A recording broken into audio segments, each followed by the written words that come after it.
Ahead of the 75th year, we wanted to do some research on our origin to better understand the lives and philosophy of Roy and Lily, who have fueled the abundant impact that we're going to talk about today. To do this, I looked through all sorts of historical documents, newspapers, letters, speeches, ledgers, boxes, and I understand a special thanks is indebted to Roy Henry Cullen, who had the energy and foresight for the cataloging of this information in the late 1970s. This presentation is in thanks to him, and of course is in honor of the original Roy and Lily. The following vignette that I'm going to present is far from complete, but it is accurate, and hopefully it's inspiring and motivating. So let's begin with a little timeline. Hugh Roy Cullen was born 140 years ago, in 1881, to Cicero and Louise Beck Cullen. He had a blended family with one brother and 5 half-brothers and sisters. It was a modest situation. His parents split up shortly after his younger brother Dick was born. He grew up in San Antonio, and at the age of 12, when he finished the 3rd grade, he left the public school system. He sacked candy for $3 per week and brought the paycheck home to Mom. He devoted his evenings to serious readings, the classics, the study of maps and tangible things. But the fact that he lacked that formal education was a main driver in his philanthropies later in life. Mom was very central to his life, as she is here in this picture. She's in the black, and to his informal education, and shaped his values, one of which was the importance of honesty and reliability. She could stand to see him convicted of any offense except for that of telling a lie. You can lock your house against thieves, she would say, but no such protection against a liar. From candy, he went into the cotton business, and that brought him to Schulenburg, Texas. No doubt the most important thing he found there was Lily. He married her in 1903 after 5 years of courtship. She was his partner in the truest sense. They did everything in lockstep, even though he was the public-facing one. While the published title of Roy's biography was A Story of American Opportunity, which is fitting, we found early drafts of the manuscript with the touching title, Lily and I. They lived their life together, and they were married for 50 years, over 50 years. Because nothing can be totally chronological, I want to bring you back in time to his grandfather, Ezekiel Wimberly Cullen. He never met his granddad, but still had a great influence on his life. Ezekiel fought with the Texas Raiders and was a member of the Texas legislature and a founder of the Texas public school system with the passing of the Cullen Act in 1839. This was a great motivation to him as well. In the early 1910s, Roy brought his young family to Houston, intrigued by this promising city and the ship channel, to continue his focus on cotton and real estate, but it wasn't long before he moved to the oil opportunity.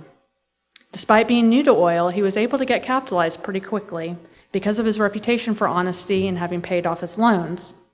He went characteristically big on his first deal, buying 1 million acres in 1918 that yielded absolutely nothing. He was 37, new to a business, had a big failure, but he kept on going.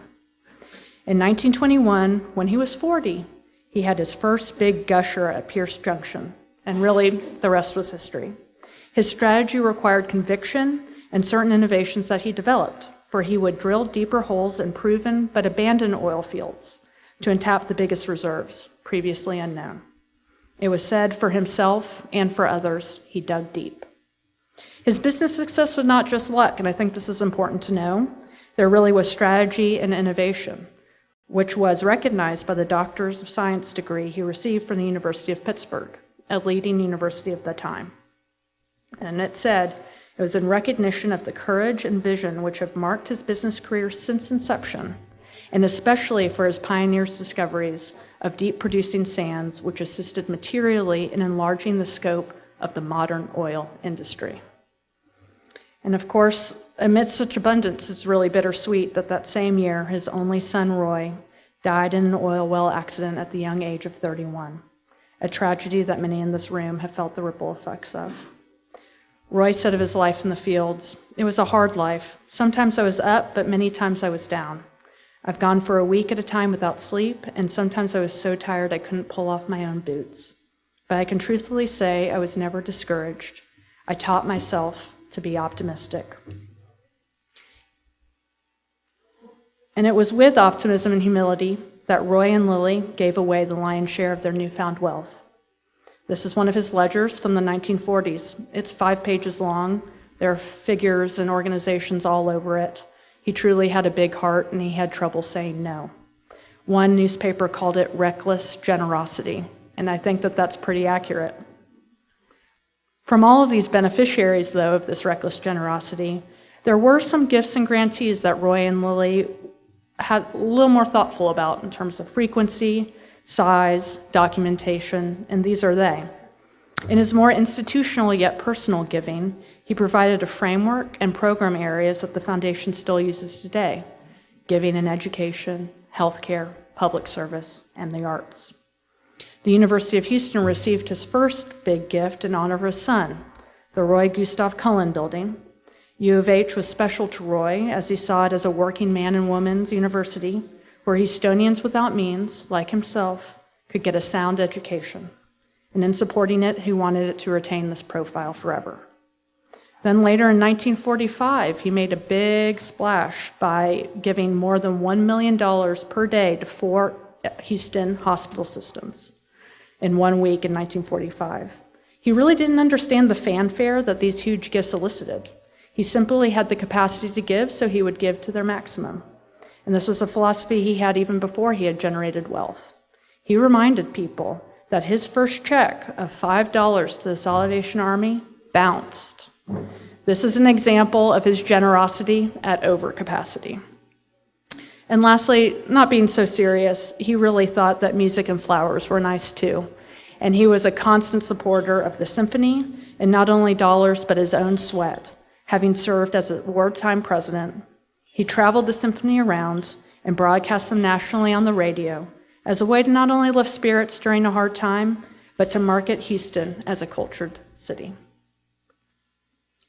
I think his philosophy is pretty clear, but I'd like just to underscore a few points. He really thought that you should give while you live. He was the original devotee of the giving pledge that Buffett and Gates and that gets so much press today. He kind of cheekily called this selfishness. He wanted to bask in the sunshine of the gifts while he was alive. Undoubtedly, this is a kind of selfishness the world could use more of. He was also pragmatic, let's be clear about that. He really believed that there was a certain utility and efficiency that private philanthropy could achieve that the public sector could not. And I won't go any further about that. Lastly, and simply put, he just felt blessed, and he wanted to pay it forward. He loved his family, he loved his homes, he loved his opportunities, and he felt that which he had received more than equaled the gifts that he could ever give away. And it's not surprising he wanted to pay this forward and make it a family affair. The first 3 trustees of the Cullen Foundation were not him, were not Lily, but it was his 3 daughters, Wilhelmina, Margaret, and Agnes, who you see here. His philosophies combined and brought him to establish the Cullen Foundation in 1947, almost 75 years ago. He announced its launch as a surprise. "Let you in on a little secret," he said, in front of a crowd of doctors and hospital administrators. The Cullens would donate the future production of a vast percentage of their oil properties in order to give to education, hospitals, and many other charities, he said. It was difficult to concretely put a value on the assets as the amount of barrels in the land and the value of the oil could only be estimated and the price fluctuated. But it was estimated to be as large as 80 to 160 million at one point. And you will see these figures in newspaper headings. The actual value ended up being less than this, but it was still a fortune to be given away in pursuit of noble causes: educating children, caring for the poor, healing the sick. Activities that this devout man described as the basis of all of our religions. And this was truly a remarkable announcement at this time. And it wasn't just Houston news, it wasn't just Texas news, it was national news, it was international news. We have binders, 5 of them, covering all continents, Latin American newspapers, there's a Polish newspaper in here. This was a big deal in 1947. He received a lot of letters of thanks and congratulations, and you can't see it here, but I'll just read from 3 samples that I've picked. The one on the left is from the governor of Texas, and it's very Texas. It says, "The citizens of other states may well be envious of Texas in having citizens like you. Few wealthy people have the great qualities of the heart and soul and the welfare of their fellow man foremost in their thinking, as do you too. The one in the middle is from Burke Baker, a Houstonian, and the planetarium here is named after him. You've been setting the pace in generous giving for many years, and now you are second only to Mr. Rockefeller and ahead of Andrew Carnegie in the amount of your benefactions. And just because I could, I found a letter from Nelson Rockefeller, and that's what's on the right, but it's actually he says some really unique things. I want you to listen. The founding of your foundation is one of the most important events that has taken place in this country. Important not only because of its tremendous significance from a humanitarian point of view, but also because your action is a symbol of the great vitality and social consciousness of private enterprise. It will give new hope and confidence to people throughout the world at a time when there is so much confusion and discouragement and degradation. So here we are celebrating the 75th year, but I think it's important to remember that 1947 was a tough time. We had just come out of a world war. There was a lot of confusion about what was ahead, and Roy and Lily still had the conviction and courage to give away all of their wealth to other people, and that was a sign of hope. He also got letters asking for money. So we have a lot of those, and this truly overwhelmed Roy and Lily, and this was trouble for reckless generosity. He was not used to saying no, but I think he knew for it to be sustainable and impactful, there would have to be a framework. So here you have the first 10 years of giving of the Cullen Foundation. These 10 years are important not only because it's the beginning, but this is the decade that Roy was alive and able to kind of provide oversight. Once again, the 4 program areas that exist today were very much in action, but there was a clear focus on building the Texas Medical Center and stabilizing University of Houston. The first grantee was Baylor College of Medicine, an $800,000 gift to give to the education building. The second gift was to the University of Houston to erect the Ezekiel Cullen building. I'd like to round out the history with 2 last points. First, as a token of appreciation by the city of Houston, a September day in 1951 was designated as Cullen Day. And this was celebrated with a football game between, of course, the University of Houston and Baylor in Rice Stadium. Roy gave a speech at halftime, remarks from the vantage point in the evening of life, he said. And it feels like his capstone speech. And I want you to listen to his eloquence as he touches on some core themes. The importance of education. We have always believed that education is the foundation the future is built upon. Only enlightened people can remain free. Support for every man. It has been our constant aim to make this a better America and help our fellow man. And to us, a man is a man. We have endeavored in our small way to help them all, black, white, red, and yellow, knowing that virtue, competence, and character, and love all lie beneath the surface of one's skin and are in no way reflected through. We have tried to devote our lives to the education, health, and happiness of all people.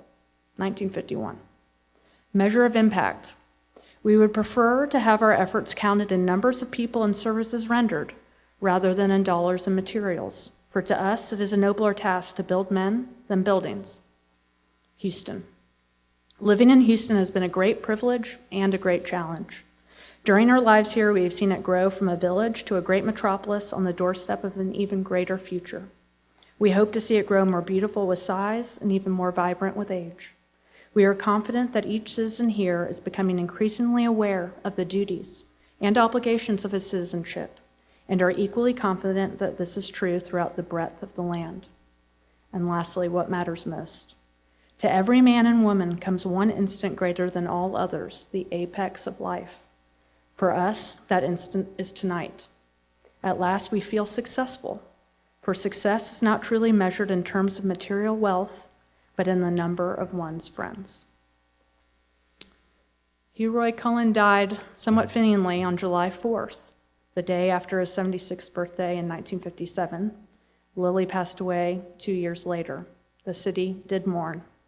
In paying final tribute to this couple this evening, I could do no better than quote from the remarks of Mr. F.M. Law, University of Houston board member at a 1956 dinner.